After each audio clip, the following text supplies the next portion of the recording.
ವಿರಾಮದ ಬಳಿಕ ಜಾತಕ ಫಲ ವಿಶೇಷ ಕಾರ್ಯಕ್ರಮಕ್ಕೆ ಸ್ವಾಗತ. ಶಾಸ್ತ್ರಿಗಳೇ, ಮೊದಲಿಗೆ ಮೊದಲ 6 ರಾಶಿಗಳ ಫಲಾಫಲಗಳನ್ನು ತಿಳಿಸ್ಕೊಡೋದಾದ್ರೆ 12 ರಾಶಿಗಳ ಫಲಾಫಲ ತಿಳಿಯುವ ಮುನ್ನ ಈ ಹೊತ್ತಿನ ಗ್ರಹಸ್ಥಿತಿಯನ್ನು ಗಮನಿಸ್ಕೊಳ್ಳೋದಾದರೆ ನೋಡಿ, ವೃಷಭ ರಾಶಿಯಲ್ಲಿ ಕುಜ ಹಾಗೂ ಗುರು ಯುತಿಯನ್ನು ನೋಡ್ತಾ ಇದ್ದೀವಿ. ಈಗ ತತ್ಕಾಲದಲ್ಲಿ ಮಿಥುನದಲ್ಲಿ ರವಿ ಇದ್ದಾನೆ.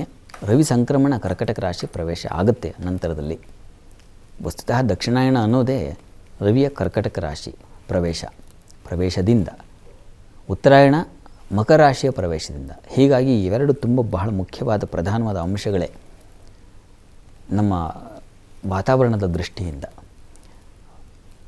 ಅಂತೂ ಈಗ ರವಿ ಪ್ರವೇಶ ಆಗುತ್ತೆ ಕರ್ಕಟಕ ರಾಶಿಗೆ. ಕರ್ಕಟಕ ರಾಶಿಯಲ್ಲಿ ಈಗಾಗಲೇ ಬುಧ ಶುಕ್ರ ಇರತಕ್ಕಂಥದ್ದು ಗಮನಿಸ್ತಾ ಇದ್ದೀವಿ.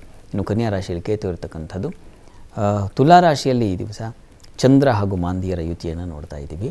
ಇನ್ನು ಕುಂಭರಾಶಿಯಲ್ಲಿ ಶನೈಶ್ಚರ, ಮೀನರಾಶಿಯಲ್ಲಿ ಅಲ್ಲಿ ನಾವು ರಾಹುವನ್ನು ಗಮನಿಸ್ತಾ ಇದ್ದೀವಿ. ಹೀಗಿರುವಾಗ 12 ರಾಶಿಗಳ ಫಲಾಫಲ ಹೇಗಿರ್ತದೆ ಗಮನಿಸ್ಕೊಳ್ಳೋಣ. ಮೊದಲಿಗೆ ಮೇಷರಾಶಿಯವರಿಗೆ ದಿವಸ ನೋಡಿ, ನಿಮ್ಮ ರಾಶಿಯಿಂದ ಚತುರ್ಥ ಸ್ಥಾನಕ್ಕೆ ರವಿ ಪ್ರವೇಶ.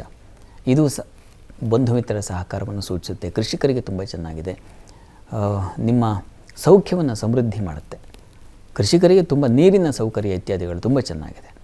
ಈ ದಿವಸ ಸಣ್ಣ ಪುಟ್ಟ ತೊಡಕು ಏನಪ್ಪ ಅಂದರೆ ದಾಂಪತ್ಯದಲ್ಲಿ ಸಣ್ಣ ಪುಟ್ಟ ಮನಸ್ತಾಪಗಳು. ಚಂದ್ರ ಚೆನ್ನಾಗಿದ್ದಾನಲ್ಲಿ, ಪಕ್ಷದ ಬಲ ಚೆನ್ನಾಗಿದೆ, ಹೀಗಾಗಿ ಆತಂಕವಿಲ್ಲ, ಸಹಕಾರ ಹೆಚ್ಚಾಗಿದೆ.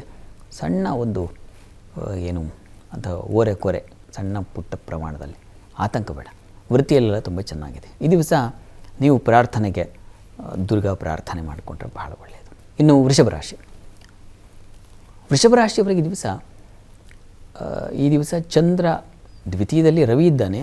ಆ ರವಿ ತೃತೀಯಕ್ಕೆ ಹೋಗ್ತಾನೆ. ಇದು ಒಳ್ಳೆಯದೇ. ಧೈರ್ಯ ಸಾಹಸಗಳು ಹೆಚ್ಚಾಗುತ್ತೆ. ಸ್ತ್ರೀಯರಿಗೆ ಹೆಚ್ಚಿನ ಸಹಕಾರ ಸಿಗುತ್ತೆ. ಸ್ವಲ್ಪ ಸಾಲಬಾಧೆಗೆ ಒಳಗಾಗುವ ಸಾಧ್ಯತೆ ಇದೆ ಈ ದಿವಸ ಮಾಂದಿ ಕಾರಣದಿಂದಾಗಿ. ಸ್ವಲ್ಪ ಹುಷಾರು. ಅದರ ವಿನಃ ಅಂದರೆ ಅದು ಬಿಟ್ಟು ಕೆಲಸದಲ್ಲೆಲ್ಲ ತುಂಬ ಚೆನ್ನಾಗಿದೆ, ಅನುಕೂಲಕರವಾಗಿದೆ. ಮುಖ್ಯವಾಗಿ ದೇಹಕ್ಕೆ ಸ್ವಲ್ಪ ತರಚೋದು, ಗಾಯಗಳಾಗೋದು ಇಂಥದ್ದೊಂದು ಲಕ್ಷಣ ಕೂಡ ಇದೆ. ಸ್ವಲ್ಪ ಹುಷಾರಾಗಿ ಓಡಾಡಿ.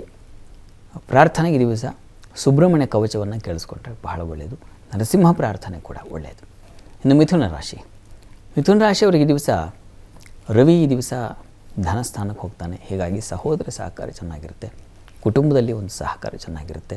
ಒಳ್ಳೆಯ ಮಾತಿನ ಸಮೃದ್ಧಿ ಇರುತ್ತೆ. ಕೆಲಸದಲ್ಲಿ ಸ್ವಲ್ಪ ಪರಿಶ್ರಮ ಇದೆ. ನಿಮಗಷ್ಟು ಅನುಕೂಲ ಇಲ್ಲ, ಅನಾನುಕೂಲ. ಇನ್ನು ಈ ದಿವಸ ಬೌದ್ಧಿಕವಾಗಿ ಸ್ತ್ರೀಯರಿಗೆ ಸ್ವಲ್ಪ ಗೊಂದಲ ಉಂಟಾಗುತ್ತೆ. ಆಲೋಚನಾ ಶಕ್ತಿ ಕುಸಿಯುತ್ತೆ, ಅದನ್ನು ಸೂಚಿಸ್ತಾ ಇದೆ. ಹೀಗಾಗಿ ಬುದ್ಧಿರೂಪೇಣ ಸಂಸ್ಥಿತ ಅದನ್ನು ಹೇಳ್ಕೊಳ್ಳಿ. ಯಾ ದೇವಿ ಸರ್ವಭೂತೇಷು ಬುದ್ಧಿರೂಪೇಣ ಸಂಸ್ಥಿತ ನಮಸ್ತಸ್ಯೈ ನಮೋ ನಮಃ. ಕರ್ಕಟಕ ರಾಶಿಯವರಿಗೆ ನೋಡಿ, ನಿಮ್ಮ ರಾಶಿಯ ಸ್ಥಾನಕ್ಕೆ ರವಿ ಬರ್ತಾ ಇದ್ದಾನೆ, ಧನಾಧಿಪತಿ. ಹೀಗಾಗಿ ಧನ ಸಮೃದ್ಧಿ ಉಂಟಾಗುತ್ತೆ, ಲಾಭವನ್ನು ಕಾಣ್ತೀರಾ. ಅದರಲ್ಲೂ ಕಲಾವಿದರಿಗೆ ಮತ್ತು ಔಷಧ ವ್ಯಾಪಾರದಲ್ಲಿರ್ತಕ್ಕಂಥವ್ರು, ಮೆಡಿಕಲ್ ಫೀಲ್ಡಲ್ಲಿರ್ತಕ್ಕಂಥವ್ರು ಮುಖ್ಯವಾಗಿ ತುಂಬ ಚೆನ್ನಾಗಿದೆ.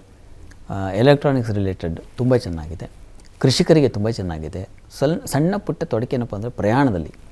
ಹೀಗಾಗಿ ಗ್ರಾಮದೇವತಾ ದರ್ಶನ ಮಾಡಿ ಸಾಕಾಗುತ್ತೆ, ಅನುಕೂಲ ಆಗುತ್ತೆ. ಇನ್ನು ಸಿಂಹರಾಶಿಯವರಿಗೆ ದಿವಸ ನೋಡಿ, ನಿಮ್ಮ ರಾಶಿಯಾಧಿಪತಿ ವ್ಯಯಕ್ಕೆ ಬಂದರೆ ನಷ್ಟ ಉಂಟಾಗುತ್ತೆ, ಆರೋಗ್ಯದಲ್ಲಿ ವ್ಯತ್ಯಾಸ ಉಂಟಾಗುತ್ತೆ. ಸ್ವಲ್ಪ ಹುಷಾರಾಗಿರಬೇಕು. ಶೀತ ನೆಗಡಿ ಬಾಧೆ ನಿಮ್ಮನ್ನು ಕಾಡುತ್ತೆ. ಇನ್ನು ದಿವಸ ಚಂದ್ರ ಮಾಂದಿ ಒಟ್ಟಾಗಿದ್ದಾರೆ. ಗಂಟಲು ಬಾಧೆ, ಕಿವಿ ಬಾಧೆ ಇವುಗಳನ್ನು ಸೂಚಿಸ್ತಾ ಇದೆ. ಸ್ವಲ್ಪ ಹುಷಾರು. ವ್ಯವಹಾರದಲ್ಲಿ ಚೆನ್ನಾಗಿದೆ, ವೃತ್ತಿಯಲ್ಲಿ ಅನುಕೂಲಕರವಾಗಿದೆ. ಪ್ರಾರ್ಥನೆಗೆ ದಿವಸ ತಪ್ಪದೆ ಆದಿತ್ಯ ಹೃದಯವನ್ನು ಹೇಳ್ಕೊಳ್ಳಿ, ತುಂಬ ಅನುಕೂಲ ಆಗುತ್ತೆ. ಇನ್ನು ಕನ್ಯಾ ರಾಶಿಯವರಿಗೆ ದಿವಸ ಲಾಭದ ದಿನ, ಲಾಭದಾಯಕವಾಗಿದೆ. ಲಾಭಾಧಿಪತಿ ದ್ವಿತೀಯದಲ್ಲಿ ಮತ್ತು ಕರ್ಮಾಧಿಪತಿ ಲಾಭದಲ್ಲಿರೋದು, ರವಿ ಲಾಭಕ್ಕೆ ಬರೋದು, ಇದೆಲ್ಲ ಬಹಳ ಒಳ್ಳೆಯದು. ಹೀಗಾಗಿ ಅನುಕೂಲ ಇದೆ. ನಿಮ್ಮ ವೃತ್ತಿ ಸ್ಥಳ ತುಂಬ ಚೆನ್ನಾಗಿರುತ್ತದೆ. ಕಾರ್ಯಾನುಕೂಲ ಮತ್ತು ಸಹಕಾರ ಇತ್ಯಾದಿ ಎಲ್ಲ ಅನುಕೂಲಕರವಾಗಿದೆ. ವ್ಯಯಾಧಿಪತಿ ರವಿ, ಆತ ಲಾಭಕ್ಕೆ ಬಂದರೆ ಒಂದಷ್ಟು ವ್ಯಯವೂ ಆಗುತ್ತೆ. ಈ ಕಾರಣದಿಂದಾಗಿ ಸೂರ್ಯ ಅಂದರೆ ರವಿ ಕಾರಣದಿಂದಾಗಿ ಗೋಧಿಯನ್ನು ಈಶ್ವರ ಸನ್ನಿಧಾನಕ್ಕೆ ದಾನ ಮಾಡಿ.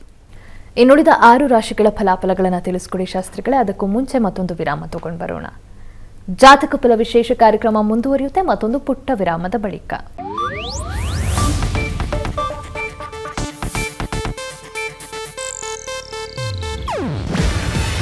ಇದು ಏಷ್ಯಾನೆಟ್ ನ್ಯೂಸ್ ನೆಟ್ವರ್ಕ್ ಪ್ರಸ್ತುತಿ. ನೀವು ನೋಡ್ತಿದ್ದೀರಾ ಏಷ್ಯಾನೆಟ್ ಸುವರ್ಣ ನ್ಯೂಸ್.